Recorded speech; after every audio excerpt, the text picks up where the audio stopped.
This is take two. Alright, 3. This is the introduction to social psychology. Regular psychology focuses on the individual and trying to predict and control the behaviors of that individual.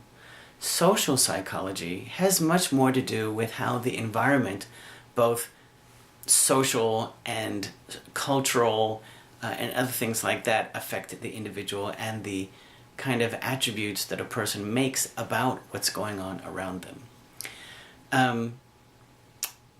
Social psychology uses tangible things, that is, things you can measure, intangible things like mental processes that you can't really measure, and transitory, or things that are situational, things that change from time to time. What kinds of things do social psychologists talk about? Things like gender roles. Why are men more aggressive than women? A biological psychologist would probably say it has to do with hormones.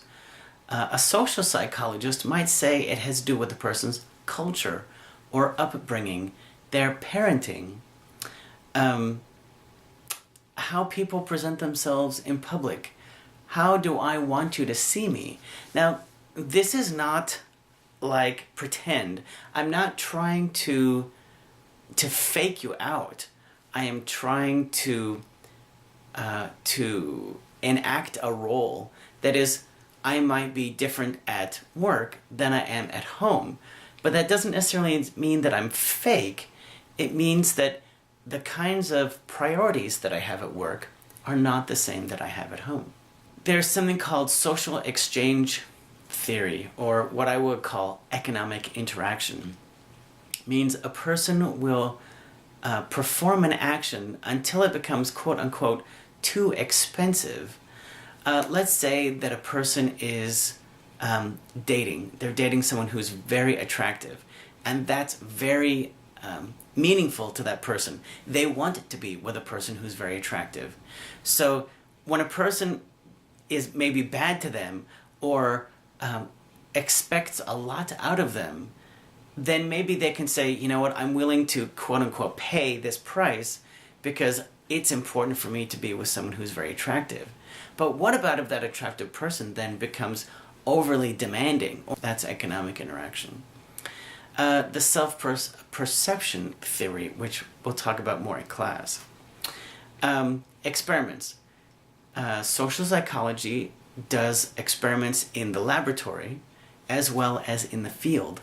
I think this might go under Mary Ainsworth and the strange situation, which, if you might want to look that up, non-experiments like observation, a naturalistic observation, and a correlation. That is, you think two things go together or they happen close together in time, but there may not be a causative relationship between them. The last one is probably the most famous, which is a self-report. You ask a participant to fill out a questionnaire or a survey, and then you gauge why those things happen based on their self-reported actions. Hello, and welcome to Social Psychology. There's a number of experiments that I would like to talk to very quickly. Computer and dating. In this experiment, they told college-age participants that they would be computer matched with their most compatible mate. In fact, there was no computer involved at all. And what they did was in the experimental group, they matched females with taller male companions. At the end of the night, both the experimental group and control group were asked to fill out a questionnaire about how successful they were matched. In the experimental group, a very high percentage of the females stated that they had a lot in common with their taller males, even though there was no computer matching at all. It was only height. In the second experiment, what they did was had two photographs of the same child. In one photograph, the child was well dressed. In the second photograph, the child was not well dressed in kind of rundown, crummy clothing. One group was shown the good photograph with a discipline record from a school, a fictional school. In the second part, the participants were shown the not well-dressed photograph, but the same discipline record. What they discovered is that with the poorly dressed photograph, participants were asked if the punishment given in the record was appropriate. People shown the quote-unquote bad photograph tended to more often say that the child looked like a troublemaker. With the group where they were given the well-dressed photograph, participants were much more likely to suggest that it was the child's friends that had gotten him in trouble, or that it was peer pressure and perhaps a one-time thing. In the next one about road rage, researchers have shown that road rage incidents increase significantly when the ambient temperature is over 100 degrees Fahrenheit. When asked about why people start to use drugs, I believe it was very high. It was close to 90% of those individuals who started to use illegal drugs or drugs of habit-forming drugs had a family member first or a close friend second who also used that particular drug. This was a rather odd showing in Denmark, where pornography for a while was outlawed, and what they showed was that sex crimes went up after pornography was outlawed. When the ban on pornography was dropped and it was available again, sex crimes went down. The next one about helping behavior had to do with an experiment where there was someone who was made to look like they needed assistance. And there were either a small number of bystanders close by or a very large group of individuals close by. When there were very few people close by to the person in need, the participant was much more likely to take ownership and to stop and to give help or assistance. When the group that was by the person in need was very large, then the individual passing by was much less likely to stop, where the idea being that if there are a lot of people there, well, someone else will help. The last one I want to talk about really quick had to do with General Motors. Apparently, the management structure of General Motors was such that one person might have 3 different bosses. So instead of being able to go to one boss and say, is this work okay, they would sometimes have to go to multiple bosses. And those different upper-level management bosses might not themselves agree on what was acceptable or not. Hence, the idea is that instead of looking for a good product that people might really want to buy, that it came down to what was an acceptable product to the upper-level managers. I would like to talk about some social psychology vocabulary words. The first two have to do with doors. The first one is the foot in the door effect, and the second one is the door in the face effect. Foot in the door comes, well, they both actually come from the days of door-to-door salespeople. With the first one, foot in the door, if you agree to a small promise now, you're more likely to agree to a large promise later on. So if you allow that salesperson in, more than likely you have thought about buying and are more likely to buy. The second one, the door in the face technique or effect, is somebody asks you for something so large that you're surely going to say no. But then they ask you for something much smaller, and believe it or not, you're more likely to say yes. For example, they ask people, would you be willing to take a 2-year position as a counselor for juveniles in a detention facility? Almost everybody said no. It was a very high percent. But then they asked, would you be willing to spend a weekend as a camp counselor for juveniles? And people almost overwhelmingly said yes. Now, social psychology, how does this apply? People want to believe they're good. People want to believe they are giving, they are helpful individuals. So the idea when they say, we want you to work for 2 years, in a juvenile facility, oh, no, I don't want to do that. But that kind of hurts their sort of, the way they see themselves. So the second one kind of gives that person an opportunity to redeem themselves. The next effect that we'll be talking about is called the lowball procedure. And this is something that used car dealerships use. They will say they have one vehicle at this particular very low price, and perhaps it's not a color that you like. Perhaps it doesn't have any options, or maybe the options that you would like are not on it. But you are willing to buy that car because it's at such a good price. But then what happens is when you finally get into the deal, the finance manager will say, oh no, I won't allow that price to go out. Wouldn't you really like that other accessory? And what they do then is they get you to buy more than you had really wanted to at the first part. You would think a lot of people would not do that they would say, no, this is the price I want and you can't give it to me, I'll go someplace else. But in fact, many people will stay simply because they don't like buying vehicles. They don't like the stress of buying a vehicle, and so will go ahead and buy a more expensive vehicle than they had intended. Locus of control, which is our next one, has to do with, quote-unquote, where the power is. Do you feel it inside of yourself, or is it outside of yourself? Inside, internal locus of control means I feel powerful. I can control things that happen in my life. So if you don't do well on a test, you will say, I didn't study very well.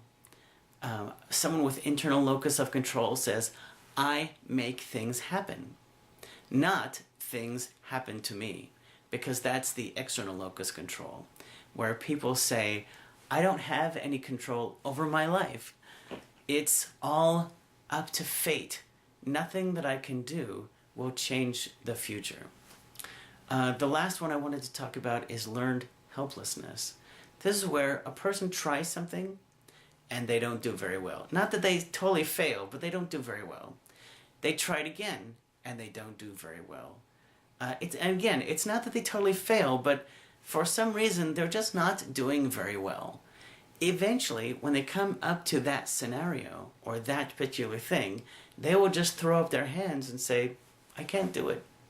Instead of pushing themselves to try harder where they might actually succeed, or to try something completely different. These are some of the more famous experiments in social psychology.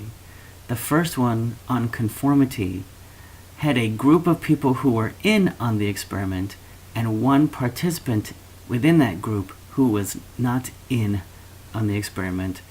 They were asked in one particular case to judge the length of a line segment. The group was told to pick the wrong one. So the individual participant is trying to pick the correct one, but the group is saying, no, that's not it. You would think then that the individual would continue to pick the one that they believe is correct, but that is not the case. I believe it was the first 1 or 2 times the person would pick the correct answer, but after that would agree with the group. In the second experiment on obedience, which is maybe more well known, there was a learner who was going to be memorizing word associations. If the learner got the association incorrect, they were to be shocked in increasing amounts over the time of the experiment. What should have happened, because it got into an area where it said electrical shock dangerous, what should have happened is that people should have realized they were hurting this individual and stopped. But because there was a person in a lab coat who suggested that they would take responsibility, many of the individuals did not stop. In fact, I think it was more than 65 or 68% went all the way to where they would have shocked the person to death.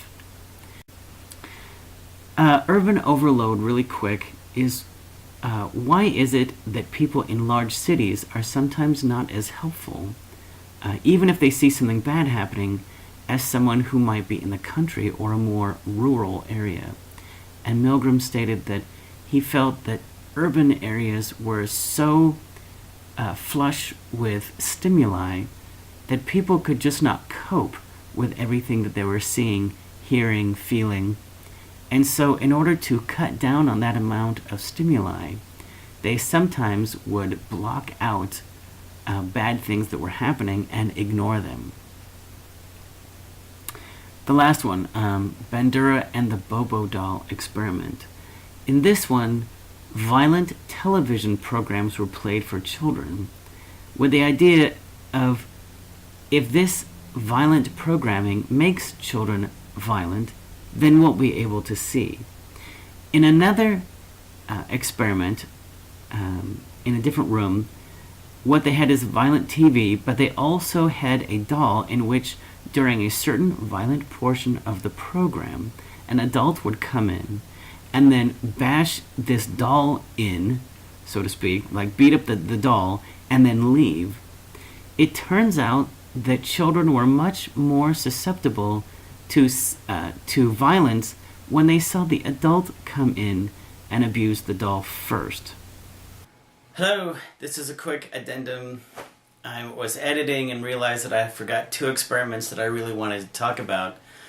One experiment had to do with job and attitudes about their job.